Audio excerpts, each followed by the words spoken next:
I'm not your property. I'll be late. Don't call. That was the text. Short, bold, like she rehearsed it. I read it while standing barefoot in the kitchen, holding her favorite gray mug in one hand, the one with Rise and Slay printed in gold, and scrubbing at the faint trace of lipstick I hadn't put there. Vanessa doesn't wear lipstick to her spin class, or to the office, or when she's just grabbing tacos with coworkers. She hasn't worn lipstick for me in over a year. I stared at that smear like it might blink first. Then the text. Not, I love you. Not, I'll explain. Not even sorry.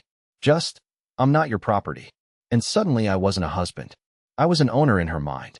A jailer. A villain in a story I didn't know I was part of. So I typed one sentence with shaking fingers. I'm not your husband anymore. Don't come back. Then I powered off the phone, set it face down on the counter, and just stood there, hands trembling over the sink, my heart hammering like a warning bell inside a sinking ship. 10 minutes later, I turned the phone back on. 20 missed calls. All from her. Not one voicemail. Just raw, desperate attempts to reverse a moment she lit the match for. There was no fight before the message. No door slammed. No shouting match. No clue. Only weird little moments. A slow erosion. Like her always showering the moment she came home. New passwords on things that used to be our things. Her refusing to let me do her laundry, saying it's personal.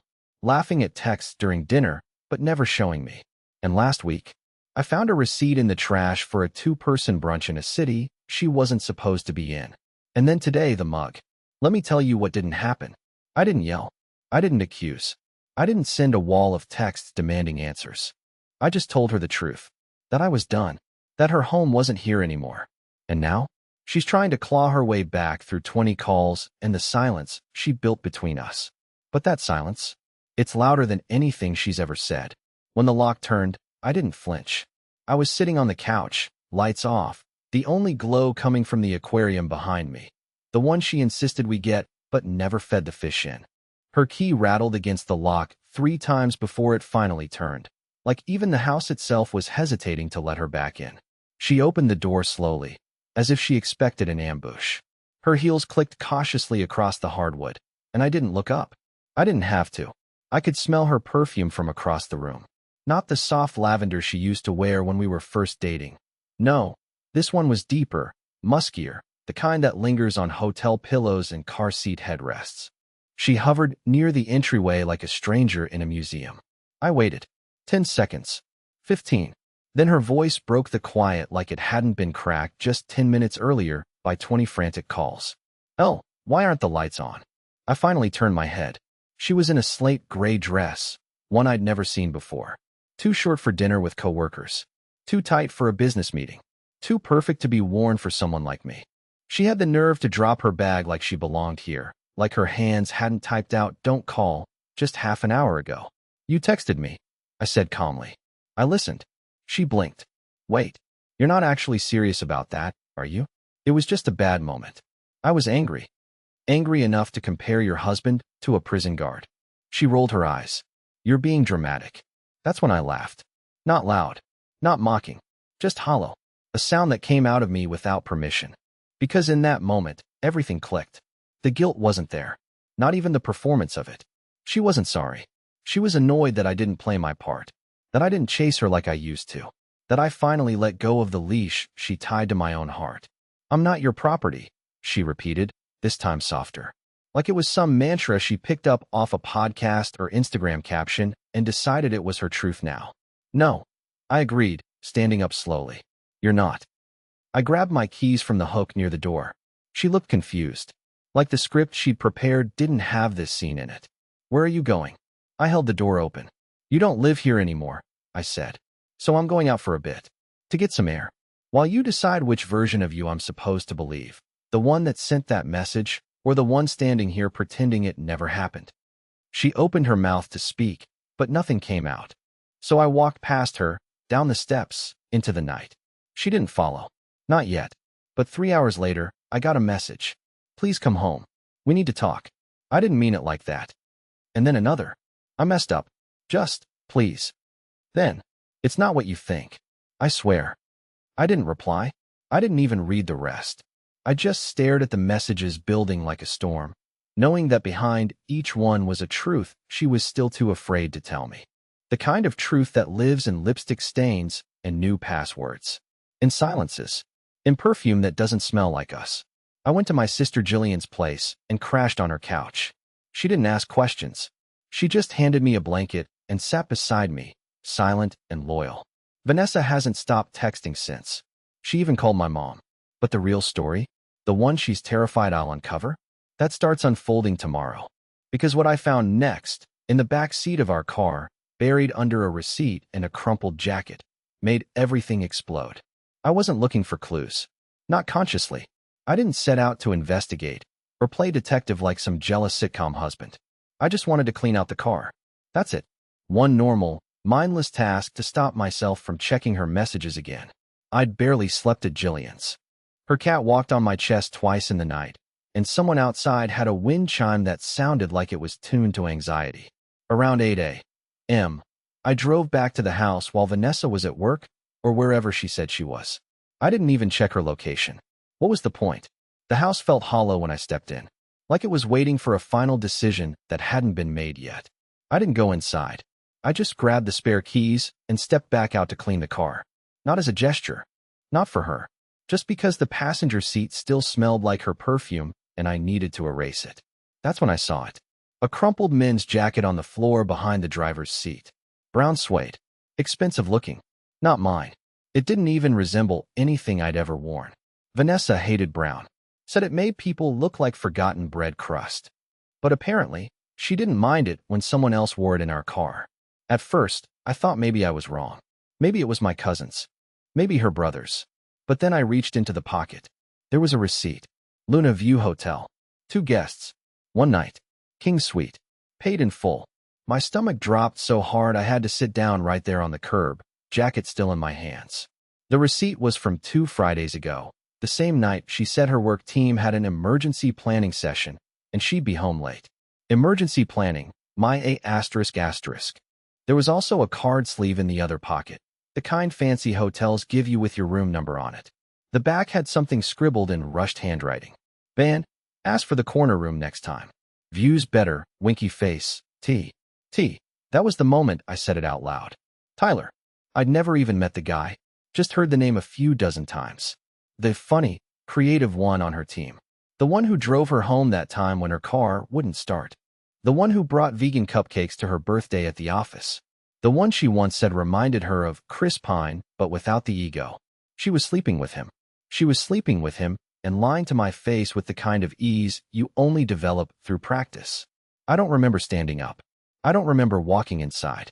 I just remember sitting at the kitchen table with that jacket and that receipt and every ounce of belief I had in her burning away one nerve at a time. I could have screamed, could have driven to her work, could have sent the photo to her mom, her boss, her entire contact list. But I didn't. I waited. And I planned. Because if she was going to treat me like an afterthought, I was going to become a ghost. And ghosts don't beg. They haunt. That evening, I sent her a simple text. I cleaned out the car. Found something interesting. Let me know when you're ready to talk like adults. She replied 10 minutes later. I'm on my way. Please don't assume anything. I can explain. Explain? Sure. Like how you checked into a king suite with a man who signed a note with a winking smiley and your nickname. The trap was set. But I wasn't going to yell. I was going to let her talk. And record every word. When she walked in that night, I could tell right away she'd rehearsed something. Her makeup was perfect, even for 8 in the evening. Her hair was curled in that careful, I didn't try too hard way. And her eyes, those were the giveaway. She was terrified. But of what? I couldn't tell yet. Of losing me? Or of losing control of the story she was about to tell? I didn't stand up when she came in. I just sat there at the table, jacket folded neatly in front of me, the hotel receipt tucked beneath it. My phone was recording silently on the counter next to the salt shaker. She closed the door quietly, too quietly, like she didn't want to wake something up that was already wide awake. Hey, she said, voice small, like she was greeting a stranger's dog. Hey, I said back flat. Her eyes darted to the jacket. Just one glance. Just a single, fatal second, and I saw it. Recognition. That kind of startled flicker someone gets when they see their own reflection in an unexpected mirror. But she didn't crumble. She was better than that. She was composed, calculated. I see you found that, she said softly. I was going to tell you about it. Oh yeah? I leaned back. Before or after the "I'm not your property" text? She pressed her lips together, inhaling like she was collecting air to build a lie big enough to live in. It's not what you think, Elwood. That jacket, it's Tyler's, yes, but nothing happened. We were at a conference. I drove some of the team there because my car's bigger. He forgot it in the back seat. She was smooth. Too smooth. Like she'd practiced in the mirror on the drive home. I almost believed her, except for one small, glaring detail. The conference was in Chicago, right? I asked casually. Her eyes flickered. Yeah, Chicago. I nodded slowly. Then maybe you can explain why this receipt. I lifted the slip of paper like a magician pulling the final card. Is from a hotel in Evanston. And why it says 2 guests, king suite. You want to tell me what part of your team-building exercise required a king bed? Her jaw tightened. That's not fair, she snapped suddenly, the calm mask cracking. You don't know the context. You're twisting everything. No, Vanessa, you did the twisting. You twisted every version of me that trusted you. Silence. A heavy, suffocating silence.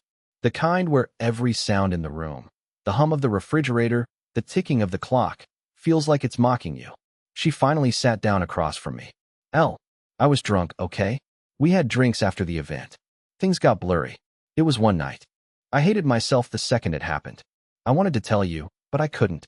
You've been distant, sad. I didn't want to break you completely. There it was. The confession. Not direct, but enough. The half-truth slipped between tears and justification. The word drunk to soften betrayal. The word blurry to blur guilt. I wanted to yell. I wanted to throw the jacket, the receipt, the ring. Anything to make her see how small she'd made me feel. But instead, I just whispered. And what about the message? Was that blurry too? She blinked, confused. I'm not your property, I said. That's what you sent before I told you not to come back. So tell me, Vanessa, was that a sober thought or a drunk one? She looked down, didn't answer, just cried.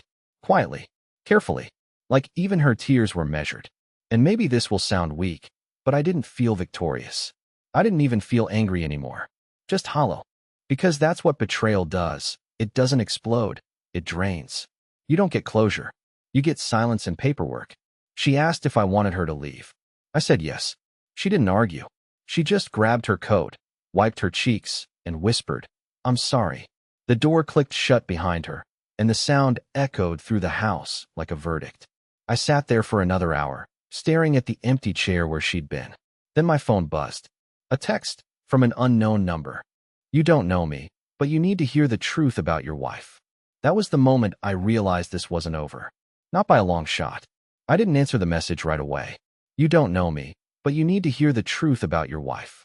That one sentence sat in my notifications like a loaded gun.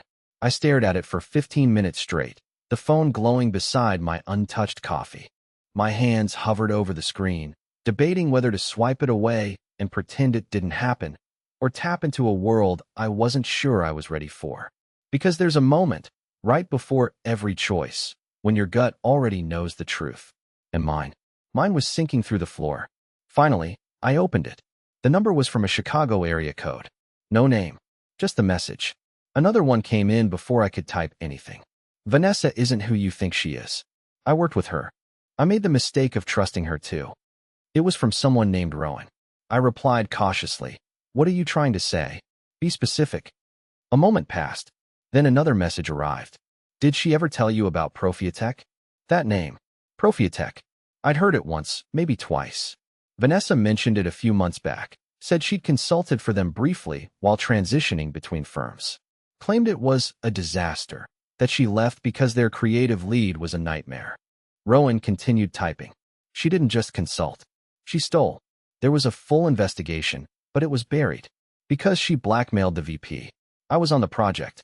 She burned 3 of us. Cost me my job. I didn't come forward because I signed an NDA, and my fiancé told me to let it go. I blinked. My stomach dropped. I reread the message 5 times. Wait. Blackmailed? Yes. He was married. She wasn't. You do the math. She played him, used what she found, and in return he let her walk. She was supposed to be banned from any affiliate agency, but someone, probably him, wiped her record clean. I sat there frozen, like someone had opened a trapdoor beneath my feet, and I was just hanging in the air, not yet falling, not yet flying. Every weird work trip, every vague client meeting, every time she changed phones or erased messages, because it was cluttering her storage. It had never been about just Tyler. That was the surface-level betrayal. This was a different Vanessa.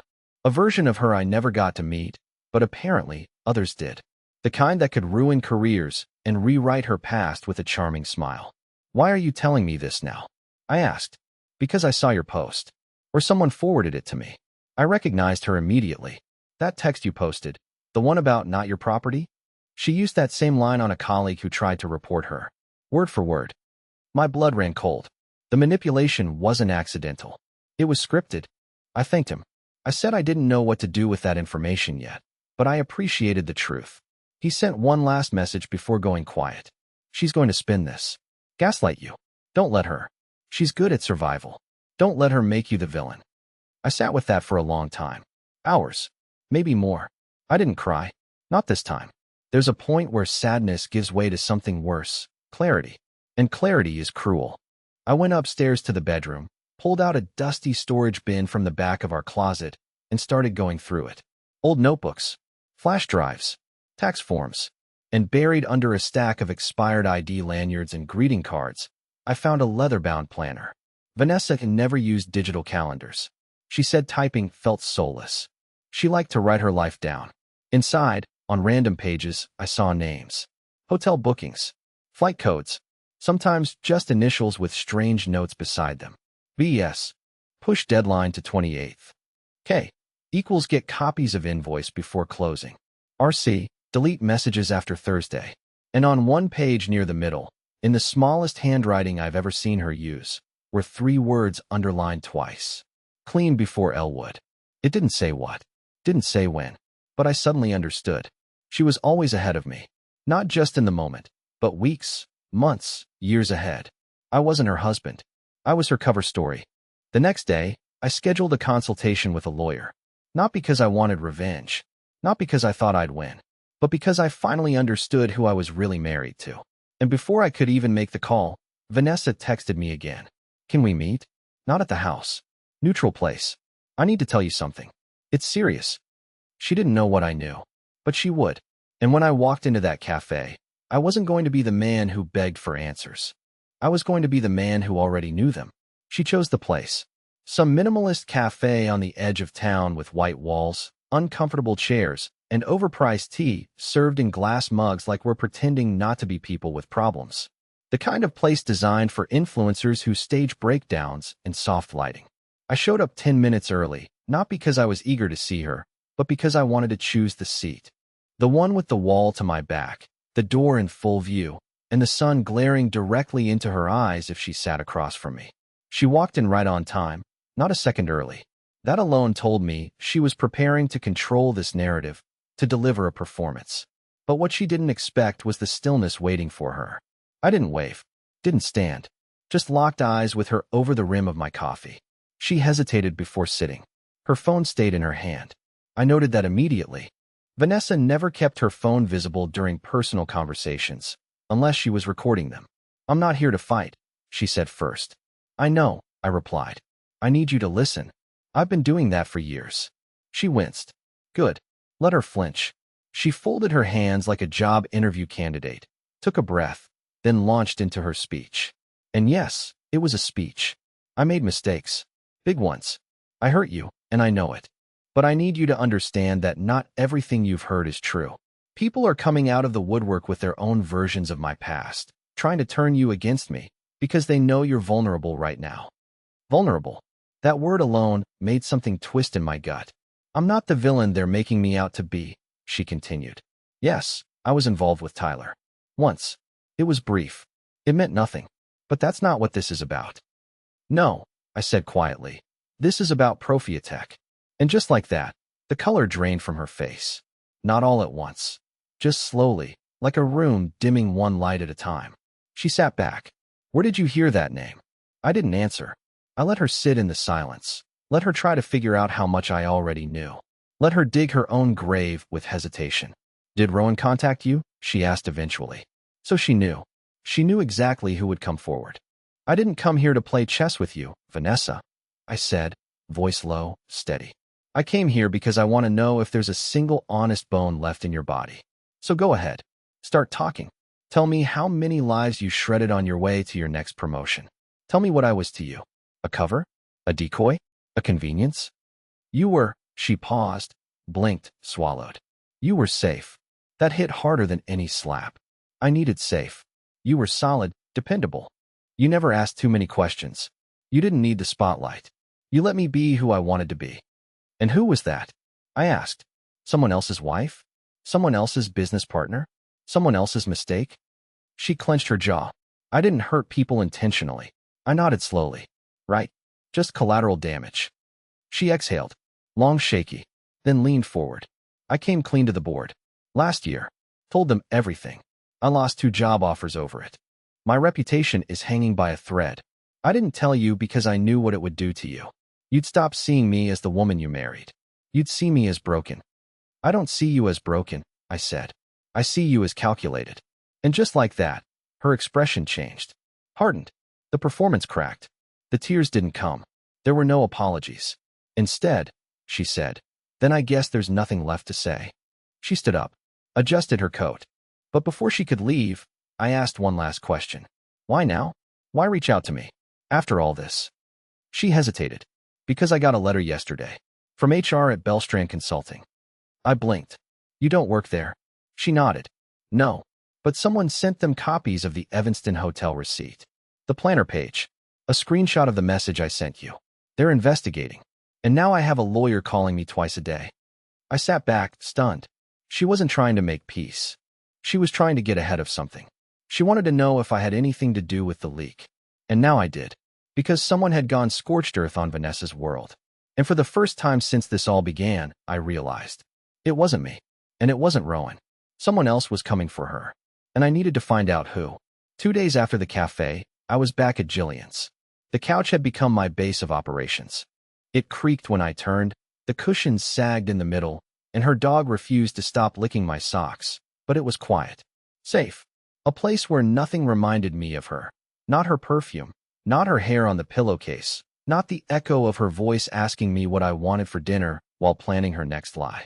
I hadn't heard from Vanessa since the cafe. No texts. No follow-up. No attempt to spin things or soften the edge. She knew she'd lost control of the narrative, and for someone like her, silence was the only defense left. Let the dust settle. Wait for me to become the bad guy in my own grief. I knew the strategy. I just didn't care anymore. But then I got a call. Blocked number. Normally I wouldn't answer, but something in me, curiosity, maybe instinct, told me to pick up. Hello. The voice on the other end was low, calm, and unfamiliar. Elwood. Yeah. You don't know me. My name is Kendra Bell. I was close with Rowan. There was a pause. My brain flipped through everything I knew, trying to match the name to a detail. Then it clicked. Rowan's fiancée. The one who told him not to come forward. I hope this isn't inappropriate, she continued. But I think we need to talk. I think there's more going on than you realize. And I think you deserve to know what's about to happen to your wife. I sat up straighter. What do you mean? Kendra took a breath. The kind people take when they're about to say something that changes everything. She's being watched. Legally, I mean. There's an open case. Quiet. Internal. Bellstrand isn't just doing an HR review. They've flagged her name in a much larger investigation. Investigation for what? For fraud. Data tampering. Possible theft of IP. And something worse, obstruction. My mouth went dry. I grabbed a pen, found a grocery receipt in my pocket, and started scribbling notes like it mattered. How do you know this? Because Rowan wasn't the only one she hurt. She almost took down my firm last year. We didn't speak about it publicly, but we've been collecting things. Paper trails. Financial gaps. Patterns. You know that hotel she went to? It's not her first. It's not even her fifth. I froze. How many? 8. That we know of. All billed under different expense accounts. All with different aliases on the reservation notes. She was using corporate cards, not always her own. She let that sink in. I had nothing to say, just stared at the floor like it might start explaining things for me. I didn't come forward before, Kendra continued, because I was afraid. Not of her, of the fallout. Of losing everything I built. But Rowan told me about your story, and the moment I saw that text, "I'm not your property," that was the exact phrase she used on my former partner during mediation. Same playbook. "So why now?" I asked. "Why are you reaching out now?" There was a pause. Then she said something I didn't expect. "Because someone else already did." My heart jumped. "What do you mean?" "There's a whistleblower. Anonymous. Someone who's been feeding documents to Bellstrand's internal ethics team. Not me. Not Rowan. Someone else." I sat back, mind spinning. "And you think I know who?" "No. I think Vanessa thinks you're the leak. And she's already making moves to shift the blame." That stopped me cold. "What kind of moves?" "She's prepping a countersuit. Positioning herself as the victim. Emotional manipulation, stalking, harassment, workplace sabotage, the works. She's trying to make you the obsessive, jealous husband with a grudge. She's laying groundwork." I didn't speak for a long time, because I'd seen this before, not in real life, but in courtroom dramas and HR nightmares and online horror stories from guys who lost everything while their ex walked away spotless. It was happening to me. "She's burning her past," Kendra said, her voice softer now. "And she's going to salt the earth where you're standing." "But why would someone else leak all that?" I asked. "Who has that kind of access?" Kendra hesitated again. "That's what we're trying to find out. But Rowan thinks it might be someone inside one of the companies she worked at. Someone she slept with and betrayed. Someone with nothing left to lose." I stared at my phone like it was going to give me a name. But there was nothing. Just the buzzing in my ears and the slow dawning realization that this wasn't a story about a broken marriage anymore. It was a web, and I was never meant to see the full map. Before she hung up, Kendra said one last thing. "If you want to protect yourself, you need to stop playing the husband and start thinking like someone she's at war with. Because that's what this is now." That night, I went home for the first time in weeks. Just for a few minutes. Just to get something from the attic. A lockbox I hadn't opened in years. Inside was everything I ever kept hidden. Old journals, contracts, signed NDAs from my previous job, and something else. A flash drive Vanessa gave me 2 years ago when she needed to clear space on her laptop. I never opened it. Forgot I even had it. But now it might be the only leverage I've got. And if what's on it is what I think it is, then part 8 won't just be the end of our marriage. It'll be the end of her empire. The flash drive was scratched, worn, and slightly bent near the connector. I half expected it wouldn't even boot up. It had been buried in that attic lockbox for 2 years, forgotten beneath journals and unopened letters. Vanessa had handed it to me casually once. "Could you back this up for me?" And then never mentioned it again. But now I knew better. Vanessa never forgot things. She buried them. I plugged it into Jillian's laptop, heart thudding louder with every click. A single folder appeared. Q1_training. Sounded innocent enough. I opened it. Inside were dozens of PDFs, spreadsheets, and audio clips. The file names didn't make sense at first. Jumbled code words, internal code names, initials. But once I started opening them, it was all there. Financial documents that didn't match reported earnings. Notes referencing multiple client identities used to double bill hours. Confidential product wireframes from companies she didn't officially work with. Emails to legal departments under pseudonyms, with attachments that looked like blackmail. It was everything. And audio files. One was a recording of a phone call between Vanessa and a man I'd never heard before. Maybe an exec, discussing how to push the threat narrative if legal gets involved. Another was just her voice, whispering into the mic like a diary confession. "If this backfires, I'm done. I'll blame it on burnout. Or him. He's soft. He won't fight." She meant me. That was the moment I knew I could ruin her. One email, one Dropbox link to the right person, and Vanessa's entire facade would implode. No more spin. No more gaslighting. Her professional network would dry up overnight. Companies would flee. People would distance themselves faster than she could spell damage control. But instead, I unplugged the drive, and I threw it in the fire pit outside Jillian's place. I watched it melt, crack, curl up into itself like it was ashamed. Not because I was weak. Not because I wanted her to win. Because I wanted me to win. Dragging her down would mean staying in her orbit. Forever tangled in the wreckage of someone who didn't deserve me in the first place. She was already drowning in consequences. The internal investigations, the whistleblowers, the colleagues she burned finally speaking up. She was imploding all on her own. I didn't need to light the fire. I just needed to walk away from it. That night, I did something I hadn't done in months. I slept without checking my phone. No texts, no emails, no late-night spirals. Just rest. In the morning, I made breakfast with Jillian, played with her dog, and started looking for apartments. Nothing big.